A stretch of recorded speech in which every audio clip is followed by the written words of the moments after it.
Өткен жолы сөйлескенімізден кейін саған тағы да айтар жаңалығым бар. ақш-тың негізгі бақ өкілдері орыстар Киевтегі балалар ауруханасына әдейі соққы бергені туралы айтқан екен. Ал біз сараптама бойынша бұл ақпараттың жалған екенін жақсы білеміз. Меніңше, мәселенің бәрі мейнстрим медианың әлі күнге дейін американдық және британдық барлаудың жасырын қалтасына секілді. Иә, бұл өте ауыр жағдай. Мәселенің бәрі де осында. Күнде оянған кезде әйелім маған X-ке ештеңе деп жазбашы деп, іске қоспай қойш деп әрдайым айтады. Мен түнгі уақытта жазған адамдардың ойларын оқып шығам. Соның ішіндегі ең ұнамайтыны адамдардың ой елегінен түгелдей өткізбей жатып, ойына келгенін жаза салуы. Бұл мен үшін үлкен соққы болды. Сол үшін мен оларға өте агрессивті түрде жауап бердім. Менің ұстанымым ресейлік X-101 қанатты зымыран емес, американдық NASAMS зымыраны. Әлде қандай ақпарат пайда болса, мен күмәнданып бәрін тексере бастаймын. Мен сот сарапшысы сияқты бірдеңені абсолюттік дәлдікпен бекітетін позицияда емеспін, бірақ бәрін егжей-тегжейлі зерттеуге тырысамын. Бәлкім маған X желісінде өзім ақтарған категориялық позицияны ұстаған дұрыс емес шығар. Ал содан кейін мен Ресейдің буыдағы елшісінің сұхбатын көрдім. Мен оны өте жақсы танимын және қатты сыйлаймын. Сондықтан ресейлік Симді білем. Ол сол зымыранды ресейлік X-101 қанатты зымыран емес, ол американдық NASAMS зымыран болды деп қоймай айтқан. Ресей осындай деңгейдегі қателікке жол бермейді, әрі тексерілмеген ақпаратты пайдаланбайды. Орыстар X-101-ден қанша қанатты зымыран ұшырғанын да жақсы біледі. Менің ойымша олар Киевтегі жарылысты көріп, біреуін артық санап қойған сияқты. Жалпы бұл таңғалатындай жағдай емес. Сосын олар X-101-дің қайда түскенін қатысты деректер іздей бастады. Бұл зымыранның түскен жері өндірістер болған екен. Ал олар болса, біз айқындаған мақсаттарға ғана қол жеткіздік деп мәлімдепті. Тағы бір жарылыс болған екен, бірақ ол шынымен біздің зымыран емес. Сондықтан Ресей өз мәлімдемесінде біреулер NASAMS жауынгерлік басының көлемі осындай бұзылуларға әкелетіндей мықты емес дейді. X-101 мен NASAMS-ты айырмашылығы жер мен көктей. Иә, NASAMS бұлай қирататындай соншалықты қуатты емес. Алайда сол жақта жанбаған отыннан немесе жанармайдан жарылып, қосымша қирауларға себеп болуы мүмкін. Бірақ біз оның нақты білмейміз. Егер украиндықтар қандай да бір нақты ақпарат болғанда, мұндай сұрақ болмаушы еді. Мен егер Украинада болсам, 1,5-2 сағаттың ішінде сол үйінді жаққа барып, бәрін қазып, сол ауруханаға нақты не тигенін білер едім. Олар енді сол қанатты зымыранды X-101 деп ойлап жүр. Демек, енді мұның тергеу мәліметтерін толықтыру керек. Мен Ресейдің Біріккен Ұлттар ұйымындағы елшісін білем. Және ол елші қандай жағдай болса да өзі елін ұятқа қалдырмайтынын да жақсы білемін. Егер олар бұл ресейлік зымыран емес NASAMS десе, онда орыстар бұл Норвегиядан жеткізілген жүйе екенін анықтап қойған. Естеріңізде ме? Орыстар сол аумақты электронды барлау құралдарымен толықтырған еді ғой. Оның үстіне олар NASAMS зымыранның қанша ұшырылғанын біледі. Олар қай уақытта әрі қашан бақылау керектігін біледі. Менің ойымша, орыстар мұндай оқиғаны ойдан шығарып айтып отырған жоқ. Сол үшін де мен бұл ресейлік X-101 зымыраны емес, NASAMS зымыраны деп сеніммен айталамын. Бірақ кейбіреулер менің сөзімді жоққа шығаруы мүмкін. Олардың солай ойлауы да орынды. Өйткені мен ол жерде болмадым, әрі өз еркіммен тергеу жүргізбедім дегенмен де мен бәрібір өз пікірімде қаламын және соңына дейін күтемін. Мен сондай-ақ мейнстрим медиада емеспін ғой. Мейнстрим медиа ол тоты құс сияқты. Америка құрама штаттарының ұстанымын қайталайды. Сіз неге олай деп сұрайтын шығарсыз?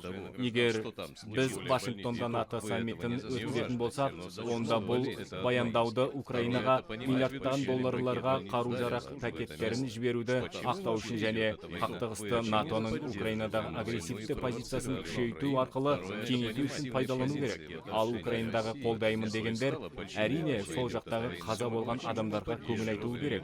Жақсы, қайғылы оқиға кездейсоқ жағдайда болды делік. Сол шынымен ресейлік зымыран болса да, орыстар өз қаруларын әдейі азаматтық жерлерге, әсіресе ауруханаларға бағыттамайды. Бәрібір жүрек деген украиндық адамдарға жанашыр болуы керек. Өз баласын ауруханаға апара жатқан ана мұндай жанашырлық оқиға лайық емес деп біледі. Екінші айта кететін жағдай. Бұл зымыранның неге дәл сол жерге барып құлауы? Жалпы не үшін соғыс болып жатыр? Неге біз соғысты қолдаймыз? Украинаны Ресейге қатысты агрессивті позицияға итермелегеніміз соғыстың басталуына себебі болды. Мен Польша сыртқы істер министрінің сұхбатын тыңдадым. Ол Ресейді Польшамен соғысқа ұшыратуға бейім сияқты. Бұл біз идеяны көптен бері талқылап келеміз.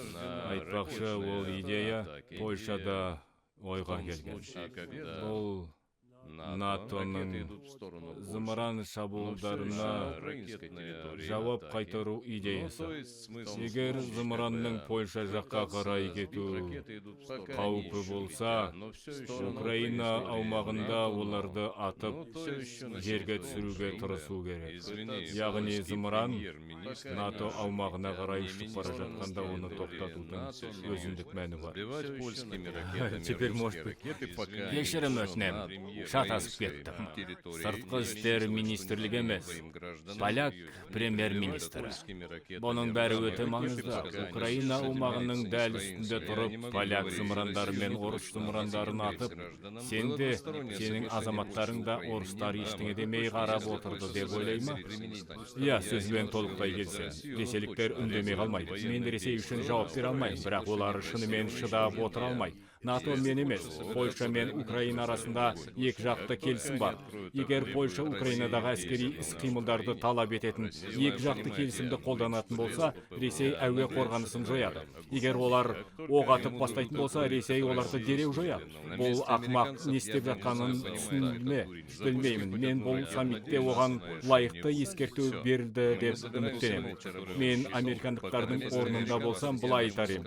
Егер тіпті бір зымыран ұшыратын болсаң, біз Польшадан кетеміз. Біздің әскерлерімізге қашан қауіп төндірер екен деп үрейленіп қарап отыра алмаймыз.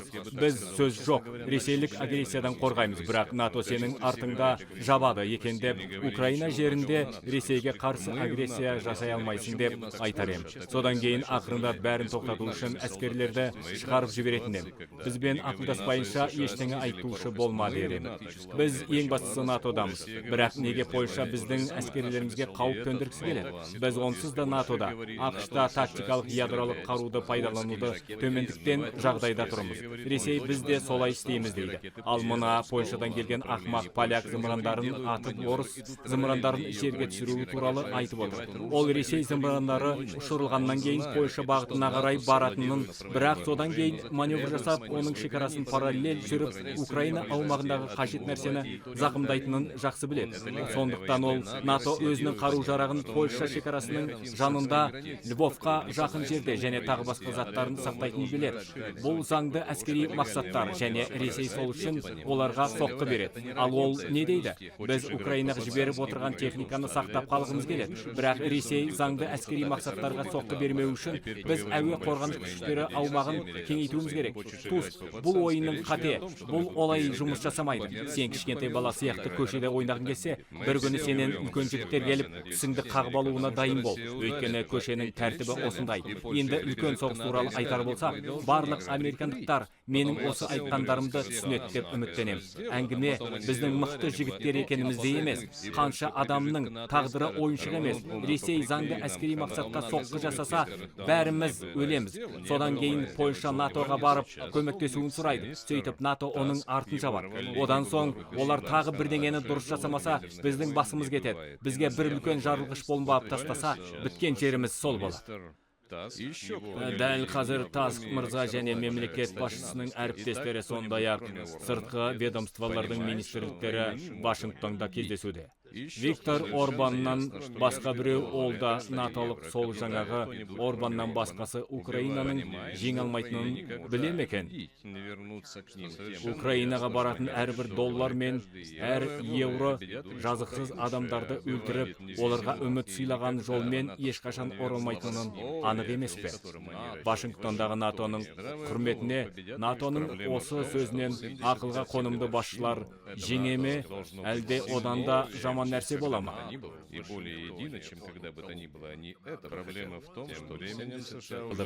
Олар бұрынғыдан да күштірек және бұрынғыдан да бір тұтас болуын қалайды. Ал ақш қазірдің өзінде Украинаға ешқашан НАТОға мүше болмайды деп мәлімдеді. Себебі ол әлемдегі ең жемқор ел. Сол үшін бірінші сыбайлас жемқорлық мәселесін шешіп алу керек.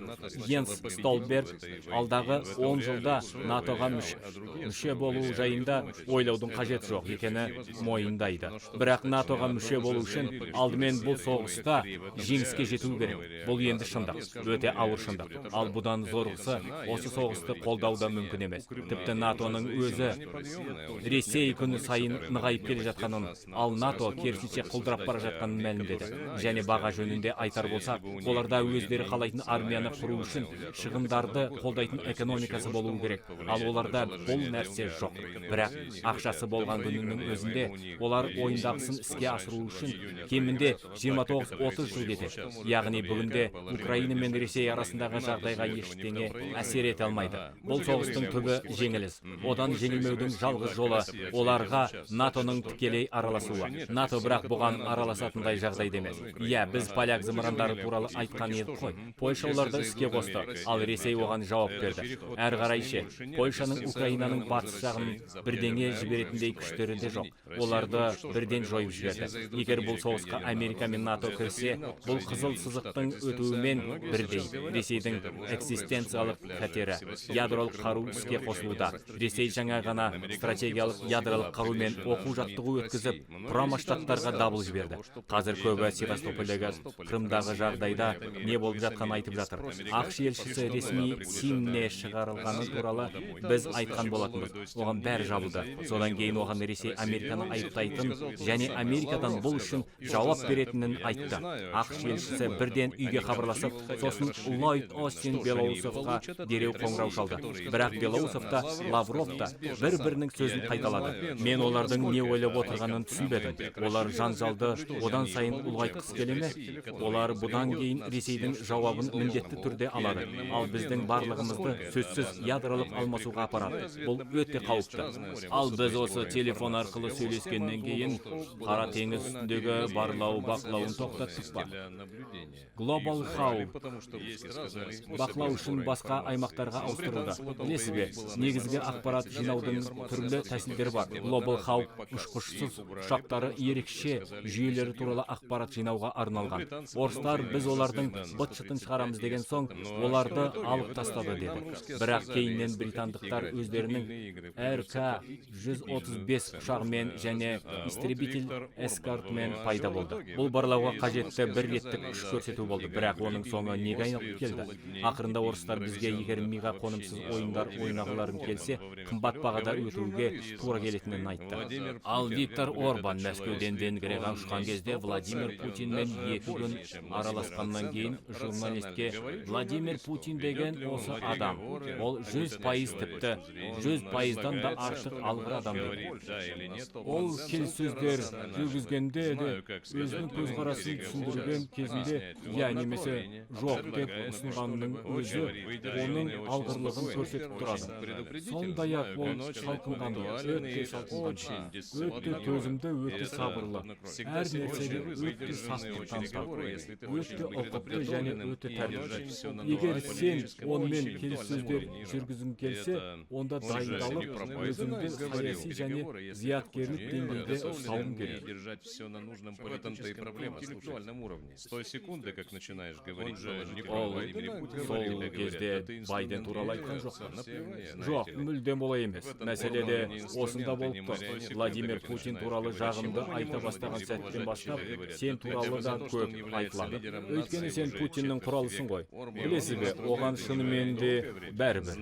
Орбан Путиннің құралы да қуыршағы да емес. Осы неге біз адам адамды құрметтей алмайды екенбіз. Ол қаншама ғасырдан бері ұлт көшбасшысы болып келеді және әрі ұзақ уақыт бойы жұмыс істеп жүр. Өз ісінің маманы. Ол қазір Ресейді 99 жыл бойы Ресейге айналдырған өте табысты президент. Бұл дегеніміз оны жақсы көріп кету немесе қолдау деген сөз емес. Тек біз оның кәсібилігін құрметтеуіміз керек. Оның айтқандарын, пікірталастарын тыңдап көріңіздерші. Орбан қайда барса да әрдайым мінсіз дайындалып барған. Ол үшін сөздерінің маңызы зор, әрі сөзін ой елегінен өткізіп сөйлейді. Менің ойымша, Виктор Орбан Владимир Путинді дәлме-дәл сипаттап берді. Және ол Путин өзімшілденіп кетті деп есептейтіндердің өзін бақылаусыз, есі дұрыс емес, қисынсыз эмоциялық диктатор деп есептейтіндердің көңіліне су септі деп ойлаймын. Орбан өте салқынқанды, прагматикалық және ақылды адам. Ең бастысы ол Ресей үшін бәрін дұрыс жасағысы келеді. Яғни ол ядролық қақтығысқа араласпауға тырысады. Ол Петербург экономикалық форумының пленарлық отырысында оның ресейлік шетелдік бағыштың екі ірі сессиясы болғанын айтқан. Егер сіз оны адамдарды қысатын иррационалды диктатор деп ойласаңыз, ол өз сөзінде соғыс туралы және Ресейдің Украинамен соғыстағы рөлі туралы айтатын еді. Бірақ ол сол экономика туралы айтты. Ресейдің қалай экономикалық тұрғыда дамып келе жатқанын айтты. Сосын соғыс жайында емес, БРИКС әлеуметтік экономикалық сипаттағы нәрселер туралы айтты. Соғыс ол үшін екінші жоспарда болды. Шындық осында.